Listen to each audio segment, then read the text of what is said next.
16 ans en arrière, mais tout le sens de la femme politique était déjà présente.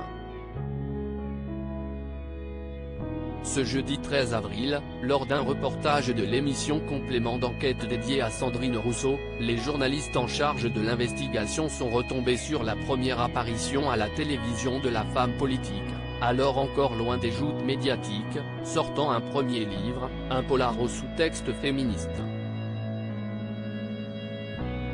Ses premiers coups, si estis dans un roman qu'elle les a assénés. 2007, première apparition télé, raconte dans son reportage la journaliste de Complément d'enquête, commentant les images d'archives, où l'on peut voir celle qui est souvent la cible de tentatives de séduction de Gaspard Proust, alors âgé de 35 ans, éplucher des pommes de terre pour illustrer son roman N'épluchure à la Lilloise, si esti un homme qui est retrouvé mort et une partie du torse arraché, enfin épluché, et cet homme est entouré de femmes dans sa vie. Donc il faut savoir qui a eu cette idée saugrenue de l'éplucher, explique alors la Sandrine Rousseau de 2007.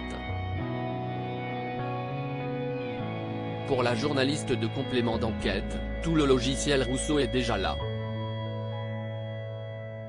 Sous couvert d'intrigue policière, le roman est un manifeste féministe, inspiré de sa propre expérience, la future femme politique révélant dans le reportage que l'héros du roman, inspecteur de police détestable, est une caricature d'un de ses anciens chefs.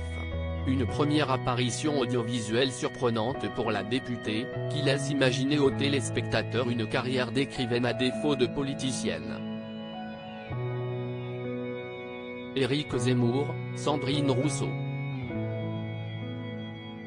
Les 20 personnalités politiques les plus influentes sur les réseaux sociaux. Sandrine Rousseau, le témoignage d'Yves Rousseau, son père. Durant ce reportage, les journalistes ont également eu l'occasion d'interviewer le père de l'élu écologiste, Yves Rousseau, qui se définit comme le premier fan de sa fille.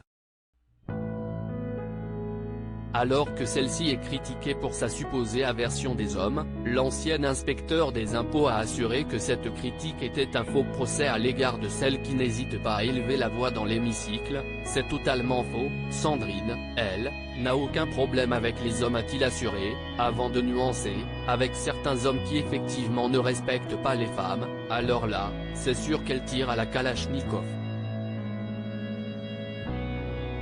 Une précision imagée qui illustre bien le côté sniper de sa fille députée. Crédit photo, capture écran France 2.